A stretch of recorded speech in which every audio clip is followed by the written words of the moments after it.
Entonces verán al Hijo del Hombre que viene en las nubes con gran poder y gloria.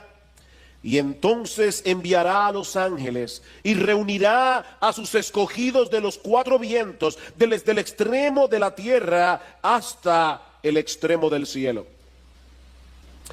Hace algunas semanas comenzamos a considerar este capítulo del Evangelio de Marcos, conocido como el discurso del Monte de los Olivos, por el lugar donde fue pronunciado. El Señor acaba de profetizar que en un lapso de tiempo relativamente breve, tanto la ciudad de Jerusalén como el templo serán completamente destruidos. Y es probable que en la mente de los discípulos un evento tan catastrófico no podía significar otra cosa que la llegada del fin del mundo.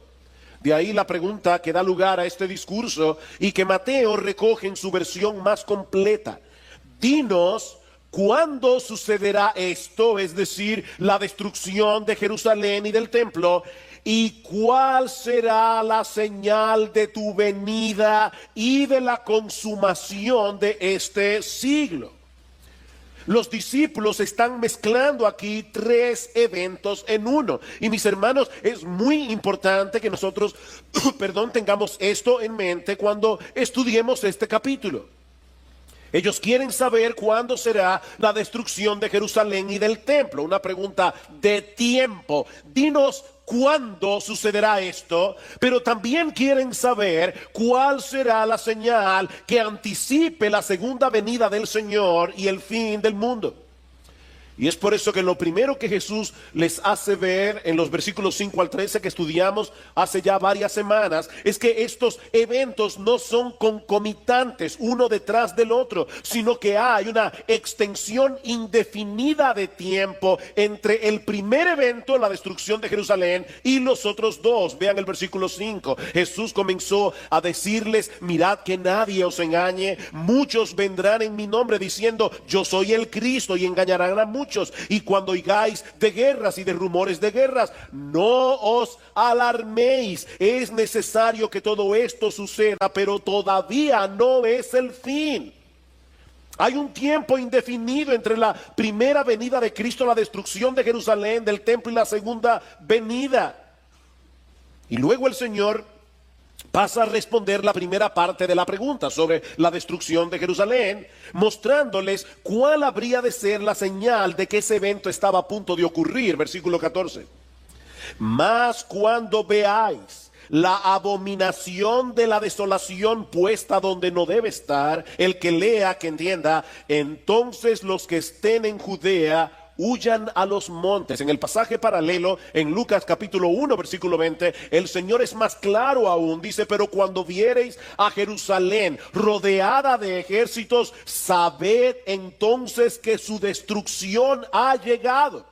Entonces los que estén en Judea huyan a los montes. De hecho, en este mismo discurso, en el versículo 30, Cristo les dice claramente que no pasará esa generación hasta que todo esto suceda. Como vimos hace unas semanas atrás, en abril del año 70 después de Cristo, dentro de ese rango de tiempo, de esa generación, el general Tito, hijo del emperador Vespasiano, sitió la ciudad de Jerusalén, arrasándola por completo en septiembre de ese mismo año. Y tal como lo había profetizado Jesús, en el templo no quedó una piedra sobre otra que no fuera derribada. De acuerdo al historiador Flavio Josefo, más de 1 millón de personas murieron durante el asedio. Aparte de los 97,000 judíos que fueron capturados y vendidos como esclavos, fue una tribulación terrible para el pueblo de Israel. Cada día cientos de judíos trataban de escapar, y cuando eran atrapados por los romanos eran crucificados. Mis hermanos, fue una masacre total. De ahí las directrices que Jesús les da a los discípulos en los versículos 14 al 23, que ya estudiamos hace unas semanas. Los que estén en Judea huyan a los montes, no desciendan a su casa. No es tiempo para guardar sus pertenencias, salgan huyendo. Ahora, en la mañana de hoy vamos a considerar la otra parte de la pregunta, en los versículos 24 al 27, relacionada con la segunda venida de Cristo. Y mis hermanos, perdónenme que sea insistente con esto, Pero mantengan en sus mentes las tres preguntas. ¿Cuándo sucederán estas cosas? La destrucción de Jerusalén. ¿Y cuál será la señal de tu venida y del fin del siglo? Bueno, esa es la parte de la pregunta que Jesús pasa a responder en los versículos 24 al 27. Ahora, antes de considerar estos versículos, yo quisiera recordar algo que dijimos hace unos domingos atrás, cuando comenzamos a estudiar este capítulo del Evangelio de Marcos. Debemos estar conscientes de que no todos interpretan este pasaje de la misma manera. Sobre todo a la hora de ubicar en el tiempo cuáles de estos eventos están en el pasado, cuáles están en el presente y cuáles están en el futuro. Así que es muy probable que no todos estén de acuerdo con nuestra interpretación de este pasaje en cada uno de sus detalles. No obstante, mis hermanos, yo les ruego que consideren conmigo el peso de la evidencia bíblica. Porque les adelanto que algunas de las cosas que vamos a decir en el día de hoy no encajan con algunas creencias que se hicieron muy populares a finales del siglo XIX, durante el siglo XX, y que aún en el día de hoy lamentablemente son consideradas en muchas iglesias como una marca de ortodoxia doctrinal. Escuchen lo que estoy diciendo. No estoy diciendo que es lamentable que esas iglesias crean lo que creen. Lo que estoy diciendo es que es lamentable que algunas iglesias tengan estas creencias como una marca de ortodoxia doctrinal. Es decir, que si no todos creemos exactamente como ellos creen, seremos considerados como herejes. El Señor sabe que no es mi intención generar controversias innecesarias. Pero es mi deber como pastor de esta iglesia exponer lo más fielmente posible lo que yo creo que es la enseñanza de este pasaje.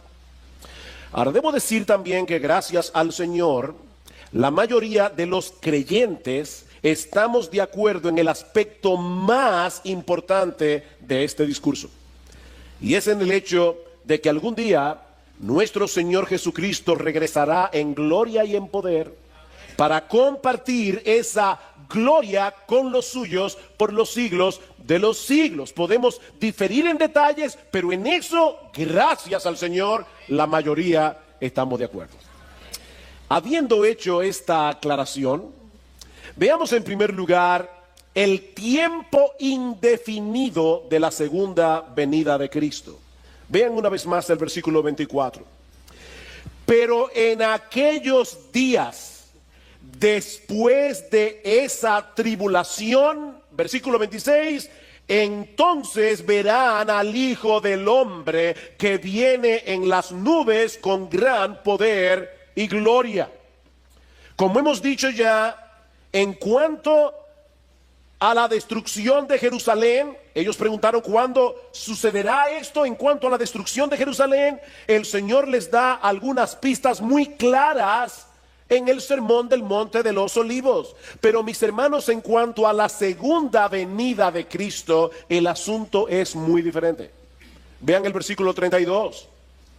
Pero de aquel día, y es obvio que está hablando de la segunda venida por el pasaje paralelo en el Evangelio de Mateo. Dice, pero de aquel día o de aquella hora nadie sabe, ni siquiera los ángeles en el cielo, ni el Hijo, sino solo el Padre. Mis hermanos, Cristo en los días de su carne, en el ministerio terrenal, cuando todavía no había sido glorificado como el Hijo del Hombre, como aquel que compartió con nosotros una naturaleza humana como la nuestra, ni él mismo en su naturaleza humana sabía cuándo será el día de su venida. Y eso no atenta contra la deidad del Señor. Cristo era hombre y era Dios. Su humanidad no disminuyó su divinidad, pero su divinidad no hizo que su humanidad sea como una especie de Superman. Mis hermanos, Cristo era hombre como tú y como yo, y como hombre él no lo sabía todo. Y él está diciendo aquí claramente, el día y la hora, ni el Hijo del Hombre lo sabe. Así que si ustedes escuchan a una persona, como han salido muchos en los últimos tiempos, poniendo fechas acerca de la venida de Cristo, mis hermanos, no los escuchen. Esas personas están diciendo tener un conocimiento mayor que el que tenía Cristo en su ministerio terrenal. Nadie lo sabe. Versículo 33, estad alertas, velad, porque no sabéis cuándo es el tiempo señalado. No sabéis. Y en Mateo 24, Cristo es todavía más explícito. Dice, no sabéis cuándo vendrá el Hijo del Hombre. Mis hermanos, esta enseñanza no puede ser más clara. Es imposible establecer con precisión el tiempo de la segunda venida. Lo único que podemos decir con certeza, a la luz del versículo 24, es que sería después de la destrucción de Jerusalén y del templo, y de otros eventos que Lucas incluye en su versión del discurso, como veremos en un momento. Pero mis hermanos, ninguna de estas cosas nos permiten establecer con exactitud en qué momento volverá nuestro Señor. Así que mantente velando. Este discurso es una perfecta ilustración de lo que algunos han llamado perspectiva profética. Y es que las profecías predictivas que encontramos en las Escrituras muchas veces establecen una secuencia definida de eventos, pero en el marco de un tiempo indefinido. Voy a repetir eso otra vez. Muchas de las profecías que aparecen en la Biblia las encontramos en una secuencia definida de eventos, pero en el marco de un tiempo indefinido. Podemos distinguir los eventos, pero en la mayoría de los casos resulta imposible determinar la distancia de tiempo que hay entre un evento y el otro.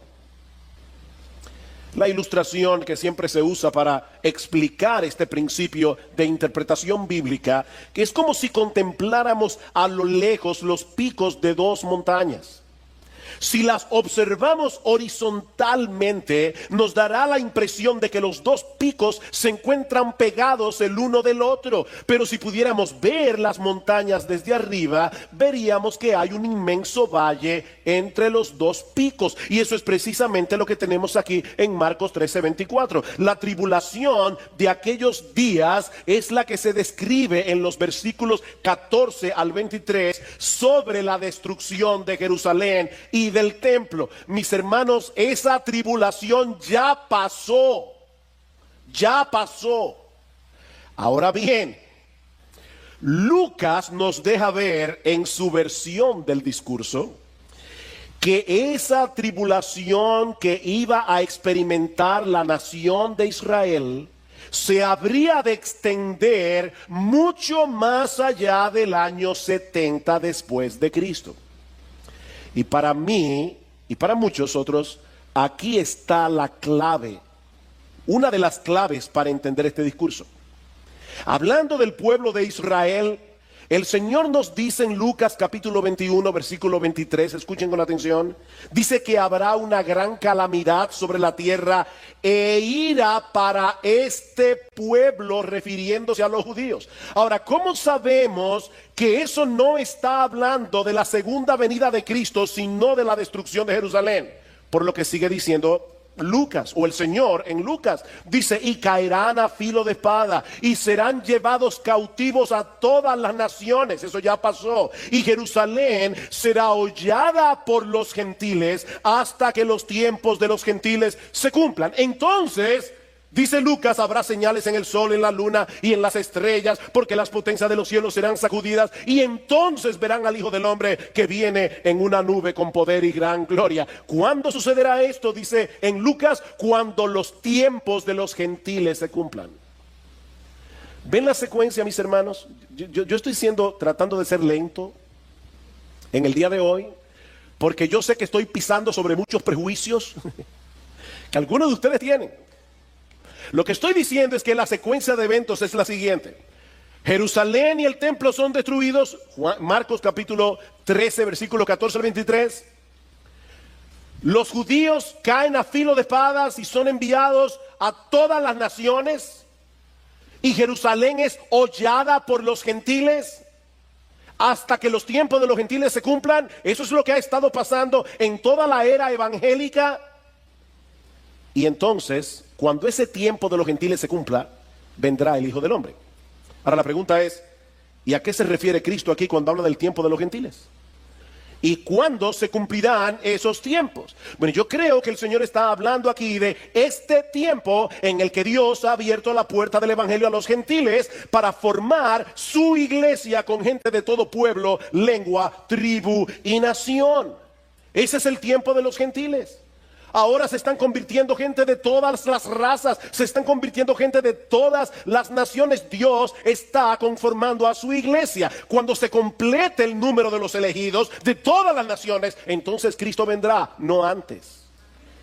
Cuando se cumpla el tiempo de los gentiles. Acompáñenme por un momento a Mateo capítulo 21. Y en el día de hoy, a diferencia de muchas de mis prédicas, generalmente yo cito los pasajes para no quitarle el ritmo al mensaje, pero yo necesito que ustedes vean los pasajes que estamos citando. En Mateo capítulo 21, Cristo da una parábola, la parábola de los labradores malvados. Y hay dos cosas que debo decir acerca de esta parábola que ya estudiamos hace unas semanas en el Evangelio de Marcos. La primera es que esta parábola fue dirigida a los fariseos. La segunda es que esta parábola fue dicha el martes en la mañana, muy probablemente el mismo día en que Jesús pronunció luego el discurso del Monte de los Olivos. Nosotros tenemos semanas estudiando la Biblia secuencialmente y puede darnos la impresión de que hace mucho que el Señor habló de eso. No hace mucho que nosotros estudiamos eso aquí. Pero en la secuencia bíblica, la parábola de los labradores malvados muy probablemente fue dicha el mismo día del discurso del Monte de los Olivos. Y ahora escuchen la parábola. Mateo capítulo 21, versículo 33. Escuchad otra parábola. Había una vez un hacendado que plantó una viña y la cercó con un muro y cavó en ella un lagar y edificó una torre. Está citando Isaías capítulo 5, donde vemos claramente que esa viña es la nación de Israel. Dice, y la arrendó a unos labradores y se fue de viaje. Ahí están los líderes religiosos de la nación. De hecho, Marcos dice que ellos entendieron que era contra ellos que Jesús había dicho la parábola. Y cuando se acercó el tiempo de la cosecha, envió sus siervos a los labradores, los profetas, para recibir sus frutos. Pero los labradores, tomando a los siervos, a unos lo golpearon, a otros lo mataron y a otros lo apedrearon. Volvió a mandar a otro grupo de siervos, mayor que el primero, y le hicieron lo mismo. Finalmente les envió a su hijo, diciendo, respetarán a mi hijo. Pero cuando los labradores vieron al hijo, dijeron entre sí, este es el heredero. Venid, matémoslo y apoderémonos de su heredad. Y echándole mano, lo arrojaron fuera de la viña y lo mataron. Jesús murió fuera de Jerusalén. Cuando venga pues el dueño de la viña, ¿qué hará a estos labradores? Y ellos dijeron, llevará a esos miserables a un fin lamentable y arrendará la viña a otros labradores que le paguen los frutos a su tiempo. Jesús les dijo, ¿es que nunca leísteis en las escrituras la piedra que desecharon los constructores? Esa en piedra angular se ha convertido. Esto fue hecho de parte del Señor y es maravilloso a nuestros ojos. Por eso os digo que el reino de Dios os será quitado y será dado a una nación que produzca sus frutos. He ahí, mis hermanos, el tiempo de los gentiles. Cuando Israel rechazó a su Mesías, ellos fueron rechazados como el pueblo escogido de Dios. Y la heredad fue traspasada a la iglesia, compuesta por todos aquellos que creen en Cristo, independientemente de su nacionalidad. Ahora, eso no quiere decir que Dios haya rechazado por completo al pueblo de Israel, como demuestra Pablo en Romanos capítulo 11. No, Dios siempre se ha reservado un remanente en todas las épocas, dice Pablo, un remanente escogido por gracia, que son injertados en la iglesia, como luego dice Pablo en Romanos capítulo 11, versículos 17 al 24. A través de todas las épocas se han estado convirtiendo judíos. Pero mis hermanos, ellos no pertenecen a una categoría especial. Ellos no pertenecen a una élite dentro del pueblo de Dios, sino que vienen a formar parte de ese pueblo de Dios, del nuevo pacto compuesto por judíos y gentiles. Entonces, cuando el tiempo de los gentiles se cumpla, y todos los gentiles escogidos y todos los judíos escogidos se conviertan, entonces verán al Hijo del Hombre que viene en las nubes con gran poder y gloria. Es por eso que hablamos del tiempo indefinido de la segunda venida, porque nosotros no sabemos en qué momento preciso de la historia se completará el número de todos los judíos y gentiles que se convertirán al Señor. ¿Recuerdan ustedes lo que dice el apóstol Pedro en 2 de Pedro capítulo 3, versículos 3 al 4, que en los postreros días vendrán burladores diciendo, ¿y cuándo es que viene el Señor? Porque yo veo que ustedes los evangélicos están todo el tiempo diciendo, Cristo viene, Cristo viene, Cristo viene. Han pasado 2000 años y nada ha sucedido. Y dice Pedro en el capítulo 3, versículo 8, el Señor, lo que ustedes tienen por tardanza es que el Señor está esperando que se conviertan todos sus elegidos. Entonces vendrá el Señor. Ya Cristo había dicho en Marcos capítulo 13 versículo 10 que el evangelio debía ser predicado a todas las naciones. Y Mateo añade en Mateo capítulo 24 versículo 14 que luego que el evangelio sea predicado en todas las naciones, entonces vendrá el fin. Entonces vendrá el fin. Pero mis hermanos, nadie puede saber con precisión cuándo esa tarea ya ha sido completada. De manera que es imposible determinar cuándo volverá nuestro bendito Señor y Salvador. El tiempo indefinido de su segunda venida.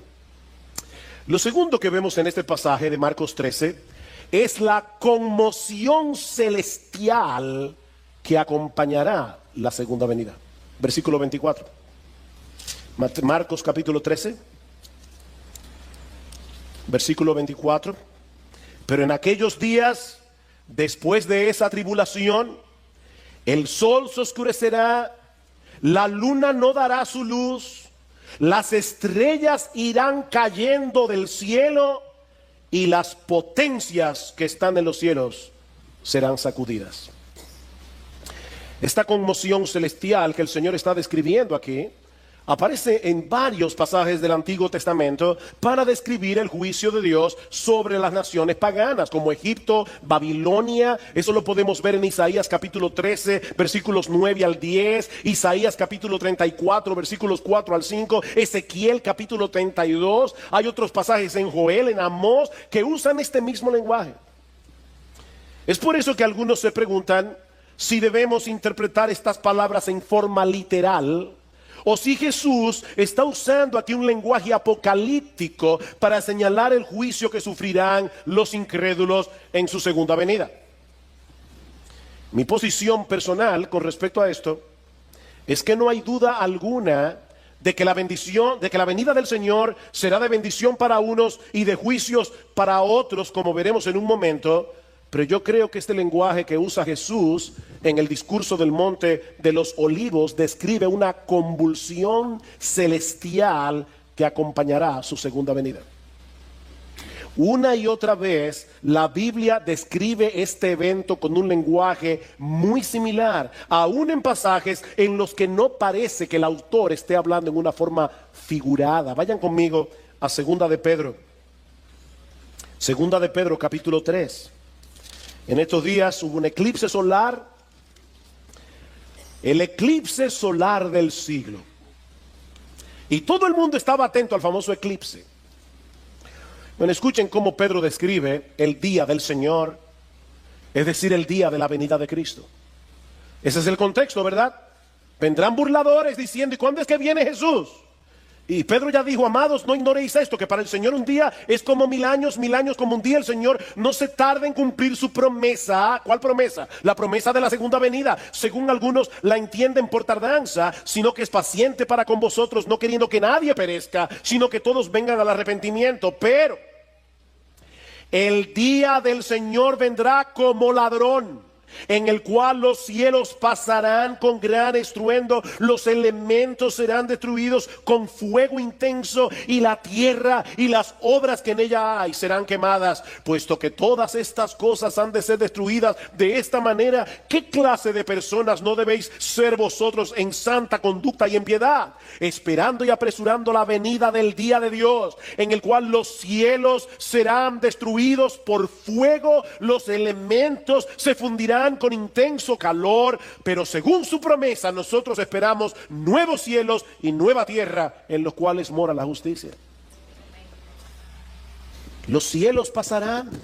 Mi hermano, si Dios hizo el mundo, el universo entero, en 6 días, ¿cuál es el problema de que en unas horas, cuando el Señor Jesucristo regrese en gloria, todas esas cosas sean deshechas? Ahora, noten lo que Pedro está diciendo.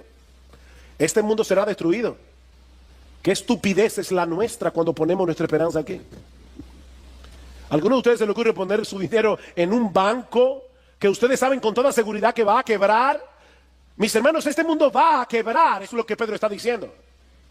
Este mundo será destruido. Ahora, obviamente, este es el tipo de cosas que nosotros vamos a entender plenamente después que sucedan. Y nosotros lo veremos en panorámica. Pero creo que en la Biblia hay suficientes indicios para llegar a la conclusión de que la segunda venida de Cristo vendrá acompañada de un cataclismo universal que dará paso a la creación de cielos nuevos y una tierra nueva. Estamos a la espera, mis hermanos, del cumplimiento de esa promesa. Mis hermanos, la segunda venida de Cristo será muy diferente de la primera, como vimos hace un momento cuando Marcos leyó las Escrituras.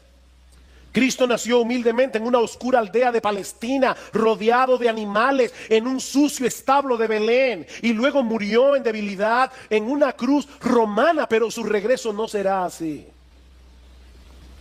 Y eso nos lleva a nuestro tercer encabezado: las características dominantes de la segunda venida. Marcos capítulo 13, una vez más. Marcos capítulo 13,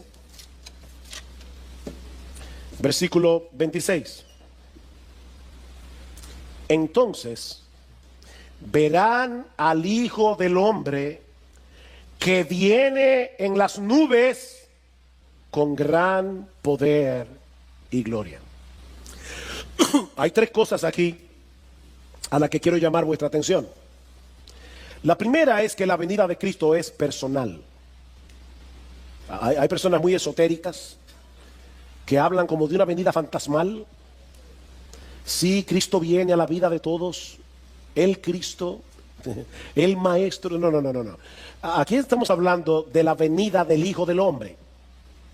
Verán al Hijo del Hombre. Y es una expresión que Jesús usó frecuentemente en los evangelios para hablar de sí mismo. Ahora, mis hermanos, no olviden que nos encontramos en medio de la semana de la pasión, apenas 3 días antes de su crucifixión.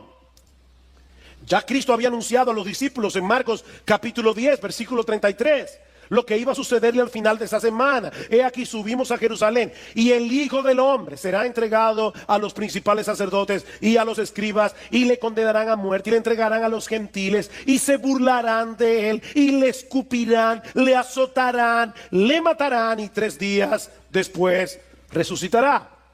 El Señor sabía que todo esto iba a suceder, pero ahora está profetizando que ese mismo Hijo del Hombre, que sería llevado a la cruz en debilidad, del cual harían burla los hombres, no solo se levantará de los muertos, sino que algún día regresará a la tierra sobre las nubes del cielo con poder y gran gloria. Mis hermanos, el mismo Jesús que murió, el mismo Jesús que resucitó, el mismo Jesús que ascendió a los cielos, el mismo Jesús que está sentado a la diestra del Padre, ese mismo Jesús regresará. En Hechos capítulo 1 dice que después que el Señor resucita, se queda con los discípulos 40 días hablándoles del reino de Dios. Y dice en el versículo 9 de Hechos 1, que después de haber dicho estas cosas, fue elevado mientras ellos miraban, y una nube le recibió y le ocultó de sus ojos. Y estando mirando fijamente al cielo, mientras él ascendía, aconteció que se presentaron junto a ellos dos varones en vestiduras blancas, que le dijeron: varones Galileos, ¿por qué estáis mirando al cielo? Este mismo Jesús, el mismo que anduvo con ellos por 3 años y medio, el mismo que calmó el mar en tempestad, el mismo que sanó a la hija de Jairo, el mismo que compartió con ellos la Pascua en el aposento alto y que luego fue a la cruz para salvarnos. Dice: ese mismo Jesús que ha sido tomado de vosotros al cielo, vendrá de la misma manera, tal como le habéis visto ir al cielo. De manera que lo primero que vemos aquí es que la venida de Cristo es personal. Pero vemos también, en segundo lugar, que será un evento visible y pavoroso para todos los que no creyeron en Él. Mis hermanos, la venida de Cristo será gloriosa para nosotros, pero la segunda venida de Cristo será un evento pavoroso para todos los que no creyeron en Él. Mateo dice en Mateo 24: todas las tribus de la tierra harán duelo. ¿Ustedes se imaginan las personas burlándose de Cristo? Las personas mofándose del Evangelio. Y de repente se escucha este estruendo en los cielos. Y en un segundo el universo entero se entera de que Jesús es el Señor. Dice: harán lamentación, dice en Juan en Apocalipsis capítulo 1 versículo 7, que todo ojo le verá. La venida de Cristo no es secreta, mis hermanos. Todo ojo le verá, aún los que le traspasaron, y todas las tribus de la tierra harán lamentación por él. Cristo fue burlado, golpeado cruelmente, escupido, condenado a morir en una cruz romana en su primera venida. Pero mis hermanos, en su regreso en gloria, nadie se burlará. Apocalipsis capítulo 6. Y quédense allí con el dedo en Marcos.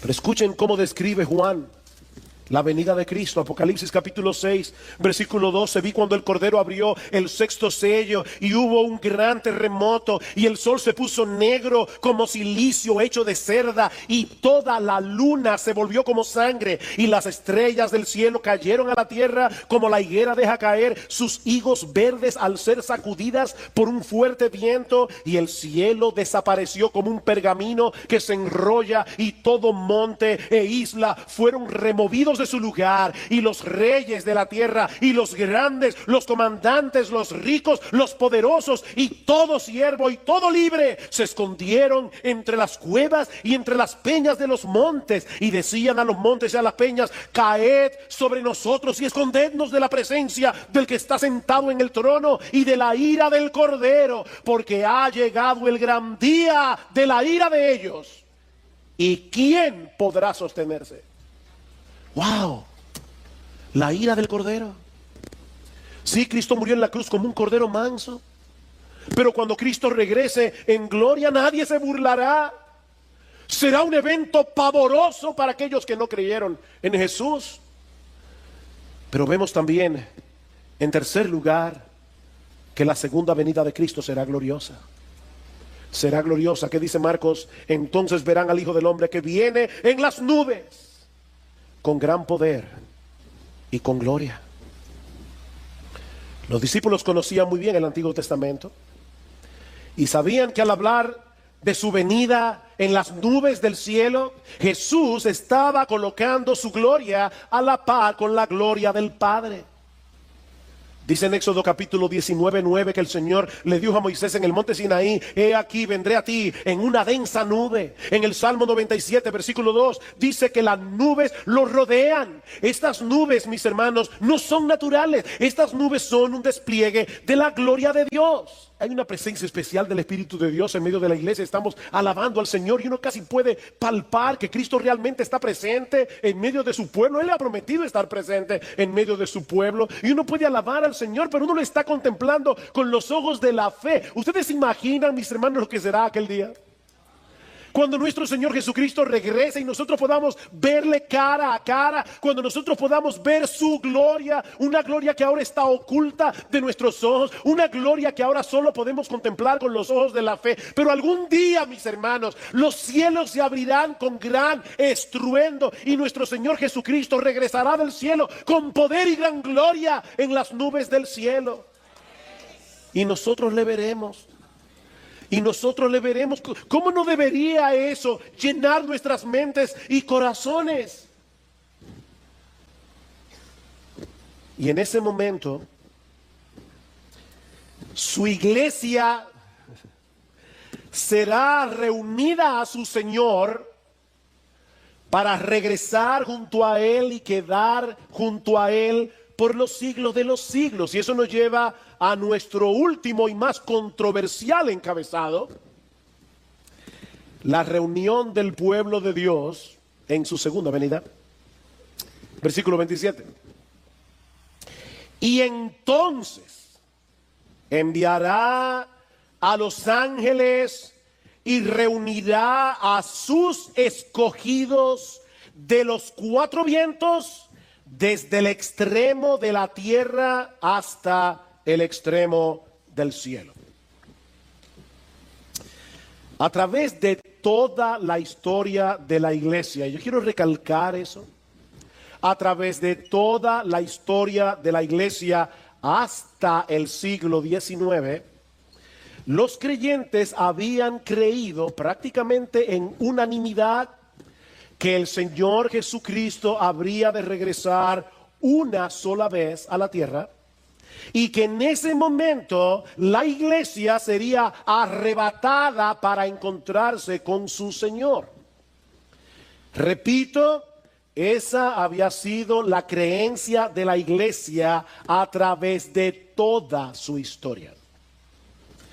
Pero en el siglo XIX surgió una creencia nueva que luego vendría a ser muy popular debido a la proliferación de una Biblia anotada por un abogado y pastor llamado Ciro Ingerson Scofield, publicada en el año 1909, y que sostenía la postura de una venida de Cristo en dos partes: una secreta antes del inicio de una tribulación que, según esta creencia, duraría 7 años, y una pública inmediatamente después de esa tribulación. En esa primera parte de la segunda venida, la parte secreta, la iglesia sería arrebatada para no pasar por la gran tribulación, mientras que en la segunda etapa de la segunda venida habría de ocurrir todo lo que hemos estudiado hoy en el discurso del Monte de los Olivos. Según esta posición teológica, conocida como rapto pretribulacional, los elegidos de los que se habla en el versículo 27 son los judíos que supuestamente se van a convertir durante ese periodo de tribulación. Esta creencia ha venido a ser tan popular que incluso ya se han filmado varias películas con este tema. Hollywood siempre trata de sacarle partido a las cosas sensacionalistas. Una de esas películas se filmó en el año 2015, titulada Dejados Atrás, protagonizada nada más y nada menos que por Nicolas Cage, un actor de Hollywood sumamente conocido. Ahora, de nuevo quiero volver a decir lo que decía al principio. Mis hermanos, yo no quiero generar controversias innecesarias con este mensaje, y mucho menos ser ofensivo con todos aquellos que creen en una segunda venida en dos etapas y en un rapto pre-tribulacional. De hecho, nosotros mismos venimos de esa tradición. Eso creía nuestra iglesia hace muchos años atrás, porque eso fue lo que aprendimos en la iglesia donde conocimos al Señor hace 40 años. Sin embargo, creemos que la evidencia del Nuevo Testamento apunta hacia la segunda venida como un solo evento en el que la iglesia, formada por judíos y gentiles que han creído en Cristo, saldrán al encuentro de su Señor, mientras que los incrédulos recibirán juicio y condenación. Yo les decía al principio, por favor, sopesen los argumentos bíblicos sin prejuicios. Una doctrina no es falsa por ser novedosa, de la misma manera que una doctrina no es verdadera por ser antigua. Una doctrina es verdadera por ser bíblica. Ahora, cuando hay una doctrina que sale nueva, y esta doctrina del rapto pretribulacional es relativamente nueva, nosotros tenemos que preguntarnos, ¿realmente durante 19 siglos nadie en la iglesia vio esto?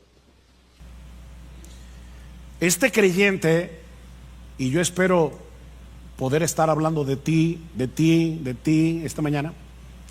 Este creyente quiere vivir su vida de tal manera que esa meta trazada por Dios mismo, esa meta suprema, gobierne todo lo que hace, cada decisión que toma, la forma como se relaciona con los demás, absolutamente todo. Ahora, ¿cuál es esa meta? Trazada por Dios. O déjame ponértelo de otra manera. Si tú eres cristiano, si tú profesas ser cristiano, ¿qué es lo que Dios quiere de ti? Bueno, lee otra vez conmigo el versículo 1. Por lo demás, hermanos, os rogamos pues y os exhortamos en el Señor Jesús, que como habéis recibido de nosotros instrucciones acerca de la manera en que debéis, no es una opción, no es una sugerencia, en que debéis andar y agradar a Dios, como de hecho ya andáis, así abundéis en ello más y más. La meta suprema del creyente, es decir, la tuya, si tú eres cristiano, es vivir para agradar a Dios. La meta suprema del cristiano es vivir para agradar a Dios. Eso era lo que Pablo les había enseñado a estos nuevos creyentes en Tesalónica. Vieron en el versículo 1, como dicen en la mitad, que como habéis recibido de nosotros instrucciones, o sea, ya ellos habían sido instruidos cuando Pablo, Silas y Timoteo visitaron la ciudad de Tesalónica por primera vez. Ahora, recuerden, hermanos, que Pablo y su equipo misionero solo estuvieron unas pocas semanas en Tesalónica antes de tener que salir de la ciudad por la persecución que se desató contra ellos. Y en ese breve tiempo, una de las cosas que ellos enseñaron a estos recién convertidos es que ellos debían vivir para agradar a Dios. De hecho, Pablo les recuerda en el capítulo 2, si van conmigo por favor al capítulo 2, en el versículo 10, Pablo dice: vosotros sois testigos y también Dios de cuán santa, justa e irreprensiblemente nos comportamos con vosotros los creyentes, así como sabéis de qué manera os exhortábamos, alentábamos e implorábamos a cada uno de vosotros como un padre lo haría con sus propios hijos, para que anduvierais como es digno del Dios que os ha llamado a su reino y a su gloria. Eso fue lo que Pablo, Silas y Timoteo le enseñaron a estos tesalonicenses recién convertidos en las pocas semanas que tuvieron allí. Compórtense como es digno del Dios que os llamó a su reino y a su gloria. Así que mi hermano, mi hermana, no importa si tú te convertiste hace 30 años, no importa si tú te convertiste hace 2 semanas, la meta suprema de tu vida debe ser agradar a Dios en todo lo que haces. La meta de tu vida es vivir como es digno de ese Dios que en una manera eficaz te llamó personalmente con nombre y apellido para que tú compartas su reino y su gloria. Te repito, yo no sé si te convertiste hace 30, 40, ahora en la actividad que teníamos con los nuevos hermanos de la iglesia que fueron recibidos recientemente, les decía, bueno, mi nombre es Ugel Michelén, tengo 45 años de convertido. No importa. Y yo me convertí hace 6 meses, no importa. La meta tuya y la mía es exactamente la misma. Yo con 45 años, tú con 6 meses. Vivir para agradar a Dios. Vivir como es digno de ese Dios que nos llamó a ser parte de su reino y de su gloria. En otras palabras, como bien señala un comentarista, debemos vivir en este mundo caído, déjame ponértelo más fácil, según las directrices, los valores, las prioridades y la gloria de tu destino final. Eso fue lo que Pablo, Timoteo y Silas enseñaron a estos creyentes de Tesalónica tan pronto vinieron a Cristo en arrepentimiento y fe, y ahora que Pablo les escribe esta carta, les dice exactamente lo mismo. Versículo 1 otra vez: por lo demás, hermanos, os rogamos de nuevo y os exhortamos en el Señor Jesús de nuevo, que como habéis recibido instrucción cuando nosotros estábamos con ustedes personalmente en la ciudad, ahora les repito, vivan agradando a Dios. Otra vez,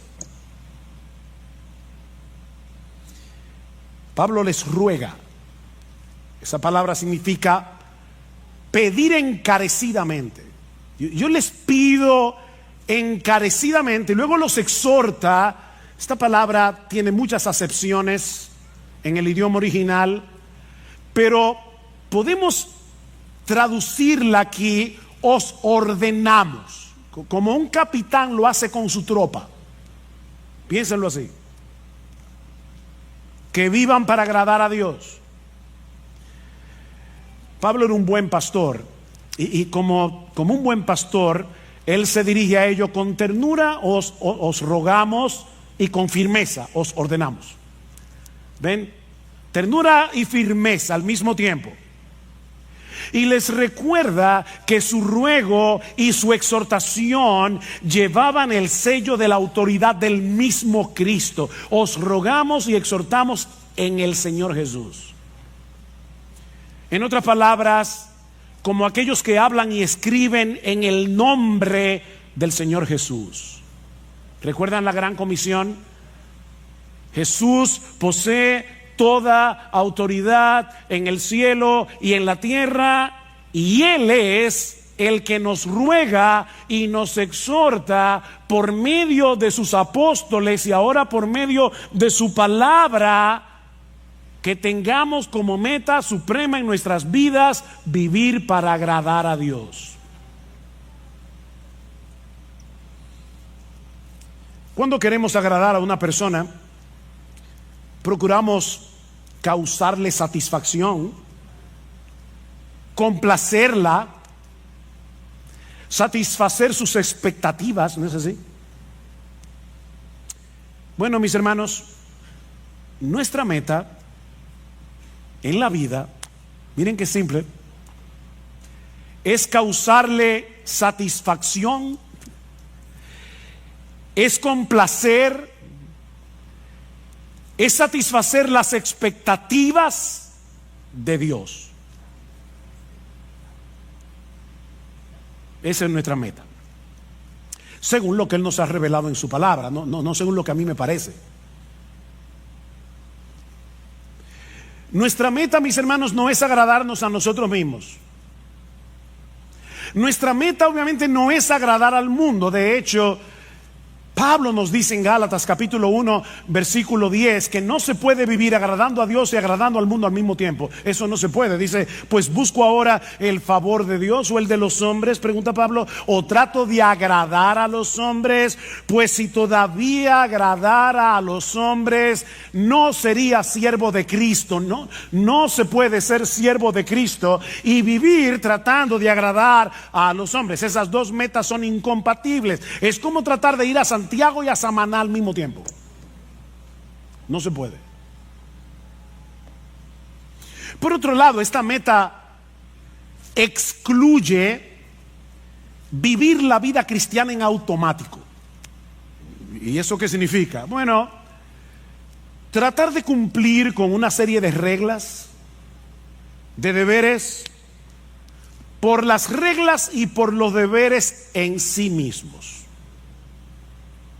¿Por qué tú viniste a la iglesia hoy? ¿Por qué cuando los hermanos estaban cantando tú estabas cantando? Porque es lo que se espera de ti como cristiano. Tengo que hacer esto porque eso es lo que el cristiano está supuesto a hacer. No, mis hermanos, no. Hacemos lo que hacemos y dejamos de hacer lo que dejamos de hacer porque nosotros queremos agradar a Dios. Debiste haber venido a la iglesia porque a Dios le agrada que tú vengas. A Dios le agrada que tú vengas. Y eso hace toda la diferencia del mundo entre un fariseo y un cristiano. Entre un legalista y un cristiano. Dice John Piper, agradar a Dios no es simplemente un deber religioso, es la esencia misma de la vida humana. O sea, oigan esto, hermanos, una persona, un ser humano que no está viviendo para agradar a Dios es como un reloj que no da la hora. Amigos que nos visitan, de verdad, lo que voy a decir ahora no quiero sonar ofensivo, así que voy a tratar de ser lo más dulce, tierno, tranquilo que yo pueda. Una persona que no vive para agradar a Dios no sirve para lo que fue creado.